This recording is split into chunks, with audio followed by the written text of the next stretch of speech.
Bom, o Plano Nacional de Educação diz o seguinte: em 2014, se você pega as profissões das pessoas que fizeram 4 anos de ensino superior, o professor da rede básica pública ganha em média 72% da média da área.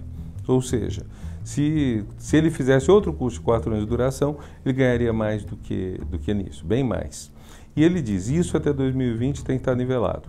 Ou seja, você teria que subir de 72% a 100%, ou seja, aplicar 40% sobre 72% de aumento real, fora inflação, fora tudo, para igualar e tornar competitivo, fazer que eu tenha interesse em fazer um vestibular de professorado e não, sei lá, de outra matéria de 4 anos, seja economia, seja administração, seja direito, seja biologia, seja o que for. Então, isso é muito difícil. E com essa crise econômica, não vai ter. Então, você tem provavelmente mais uma perda de poder aquisitivo do que outra coisa. Tem esse ponto. Segundo problema, ao professor se atribui uma quantidade enorme de responsabilidades porque a família mais ou menos desistiu de formar eticamente os filhos, terceiriza para a escola, reclama que a escola não está dando ética para o filho, como se a família não tivesse isso como primeiríssima obrigação dela.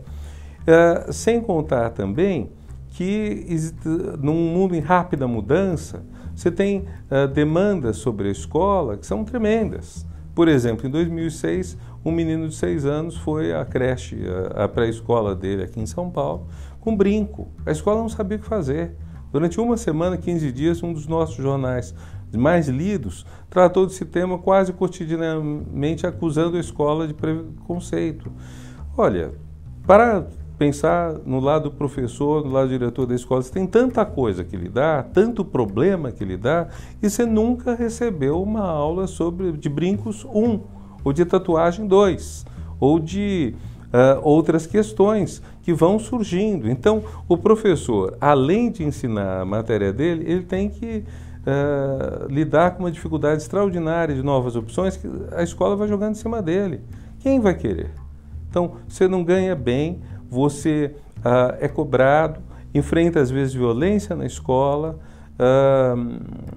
tem ameaça de sua aposentadoria, no caso da escola pública, ser truncada. Então, você precisa valorizar tudo isso muito mais do que tem sido valorizado até agora. Fora isso, você tem que melhorar sim a formação dos professores, porque um professor de biologia ou de história pode se formar na faculdade como professor sem nunca ter tido um semestre, um ano de didática específica de biologia ou de história. Então, existem muitas coisas que caem em cima do professor, mas é uma profissão que, pelo que a sociedade lhe dá, até está fazendo muito mesmo, viu?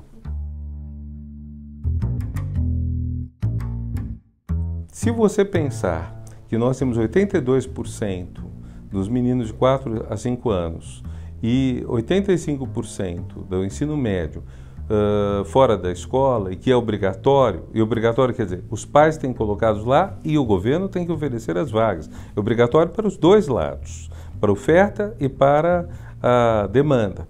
Se pensar isso, você não pode fazer a inclusão deles só corrigindo o orçamento pela inflação. Você tem que colocar dinheiro novo.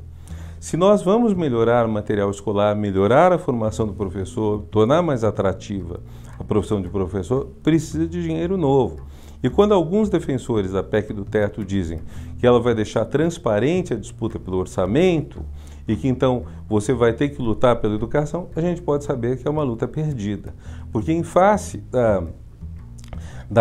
de despesas já destinadas a áreas muito mais fortalecidas, você vai perder. Eu diria, pelo que eu conheço do orçamento, e diria isso de uma maneira um tanto impressionista, mas acho que correta, que as despesas mais blindadas do orçamento são as menos justas e que as despesas mais justas são as mais fáceis de cortar. E a educação e a saúde e a inclusão social entram muito nessas mais fáceis de cortar. O Escola Sem Partido parte de um grande erro. A suposição de que os professores estão doutrinando os alunos, de que o material escolar é doutrinário. Quando você olha o material escolar real distribuído, você não tem doutrinação. Quando você vê os professores, você vê que há professores que têm posições políticas de esquerda, os que têm de direita, há quem prega. Meu filho que estuda numa escola privada, os professores falavam o tempo todo contra a presidente Dilma, não o tempo todo, mas falavam, de passagem, mas falavam, zombavam. Quer dizer, o Escola Sem Partido colocou como se fosse só a esquerda que fizesse algum tipo de pregação política. Você tem isso mais amplo.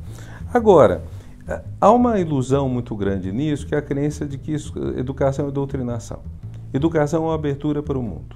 Nesse sentido, a educação vai, de fato, colocar problemas no que a família ensinou. Você tiver uma família que tem uma religião determinada, a escola vai ensinar que outras religiões existem, existe inclusive o agnosticismo, o ateísmo. Então, o mundo é mais amplo do que a família acha, do que a religião acha, do que o bairro acha. E é assim. Um pouco a TV mostra desse mundo mais amplo. E a escola é o lugar que pode mostrar isso com discussão, com base, com argumentação. A Escola Sem Partido acredita que se tem doutrinação, eles querem que prevaleça a doutrinação deles. Tanto que você vai ao site deles, você vê que eles são extremamente doutrinários, eles não querem o outro lado.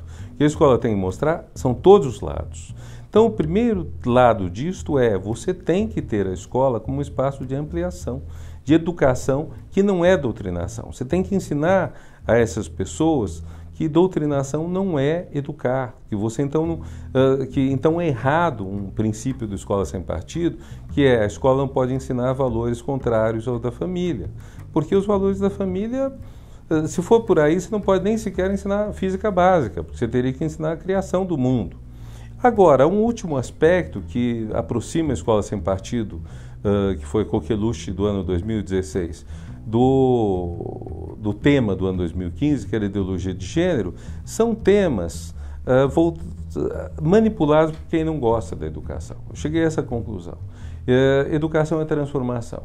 Então, quando você é contra isso, quando você tem medo, quando você acha que seu filho é uma pessoa tão vulnerável, quando você acredita tão pouco na educação que você deu a ele, que você passa a achar que seu filho vai sair da escola homossexual ou promíscuo, igualdade de gênero, ou que vai sair da escola esquerdista ou ateu, do tema da Escola Sem Partido, é sinal de que você não tem noção de que essa pessoa, criança, adolescente, depois adulto, vai fazer escolhas dela mesma, vai fazer escolhas. E você tem que expor a ela a maior variedade possível de opções.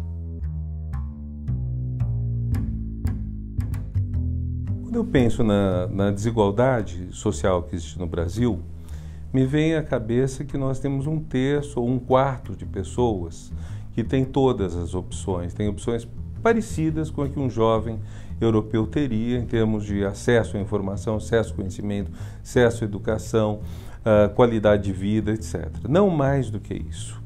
E não necessariamente todos eles têm a mesma qualidade de conhecimento que um jovem europeu, porque não temos a mesma televisão, não temos a mesma qualidade de mídia, seja televisiva, seja impressa. Mas, enfim, nós temos uma proporção pequena da nossa população que teve todas as opções e que pode, portanto, dar o máximo de si, por assim dizer. Então, quando nós excluímos 3/4 da população desse tipo de oportunidade, quando nós vivemos num país pré-liberal, chamando de liberalismo, a essência do liberalismo, que não é o combate ao Estado, é a igualdade de oportunidades para que cada um floresça na sua diferença, na sua singularidade, naquilo que é só dele, sem ser deformado pelos outros. Quando nós não conseguimos sequer ser um país liberal no sentido da igualdade de oportunidades, nós estamos provavelmente perdendo 3/4 dos nossos talentos. Então nós temos cientistas, artistas, tudo mais que jamais vão ser. A única profissão em que uma pessoa bastante pobre consegue se desenvolver e ficar muito bem é jogador de futebol. Praticamente tirando essa, nem sequer os outros esportes você tem a mesma ascensão social. E isso a gente vê já na alfabetização. Por isso que eu penso que a grande prioridade 0 agora, tinha que ser você conseguir a alfabetização na idade certa. Tem que fazer todo o resto.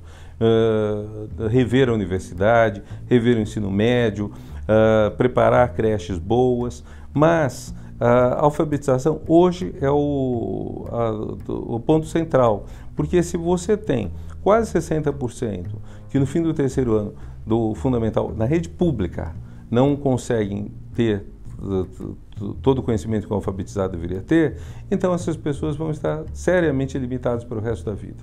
Quando elas tiverem 1 ou 2 anos depois, elas não vão saber ler direito o livro escolar, não vão saber se expressar direito, não vão conseguir se comunicar direito, e a gente vê isso o tempo todo.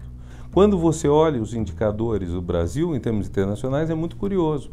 Se o indicador for per capita, nós ficamos geralmente na metade. Se ele dá com 140 países, estamos em 70º, se dá com 180, estamos em 90º, geralmente é na metade.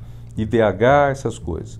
Se ele dá com números brutos, o Brasil está entre os 10 primeiros, às vezes é o primeiro, segundo, terceiro até. Gente que está no Facebook, nós estamos super na frente, mas quando você vai para o que conta mesmo, que é o per capita, nós estamos muito aquém do que deveríamos estar. E isso é um lado terrível e que, infelizmente, parece que as pessoas que têm poder econômico no Brasil e, às vezes, poder político, não têm noção da gravidade disso.